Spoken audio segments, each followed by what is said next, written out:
દોસ્તો, હું ગોપાલ ઇટાલિયા. દોસ્તો, આજે ગુજરાતની વિધાનસભાના સત્રની જાહેરાત થઈ છે. તારીખ 8, 9 અને 10મી સપ્ટેમ્બરના રોજ, એટલે કે 3 દિવસ સુધી ગુજરાતની વિધાનસભાનું સત્ર ચાલશે.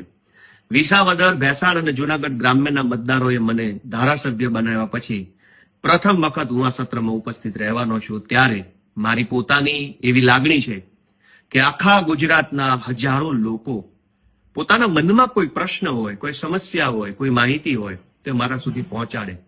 એટલે મારી ગુજરાતભરના સૌ લોકોને વિનંતી છે કે ગામડાને લાગુ પડતી હોય, ખેતી અને ખેડૂતને લાગુ પડતી હોય, બહોળા સમાજને લાગુ પડતી હોય એવી કોઈ બાબત, એવો કોઈ વિષય, એવી કોઈ સમસ્યા કે એવી કોઈ નીતિ બાબતે તમે જો વિધાનસભામાં પ્રશ્ન પૂછાય એવું ઈચ્છતા હોવ તો તમે એડવાન્સમાં મને લખીને મોકલી શકશો. હજારો પ્રશ્નો આવશે, એમાંથી જે પ્રશ્ન કાયદાની ભાષા પ્રમાણે, વિધાનસભાના નિયમો પ્રમાણે પૂછી શકાય એવો હશે એ પૂછવાની હું કોશિશ કરીશ.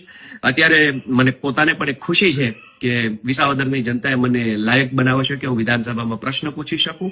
પણ આ પ્રશ્ન મારી મરજીથી નહીં, ગુજરાતની જનતાની મરજીથી હું પૂછવા માંગુ છું. એટલે તમારી કોઈ પણ વાત મોકલવા માટે email address gopal21@gmail.com.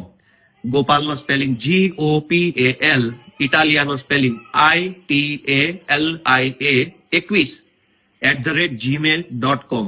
Gopal Italia 21@gmail.com પર તમે કોઈ પણ પ્રશ્ન મને મોકલી શકો છો. જે પ્રશ્ન બહોળા હિતનો પ્રશ્ન હશે એને વિધાનસભામાં પૂછવા માટેની કોશિશ કરીશ. આપ સૌ આ કાર્યમાં જોડાવ એ મારી લાગણી છે. જય જય ગરવી ગુજરાત, જય કિસાન.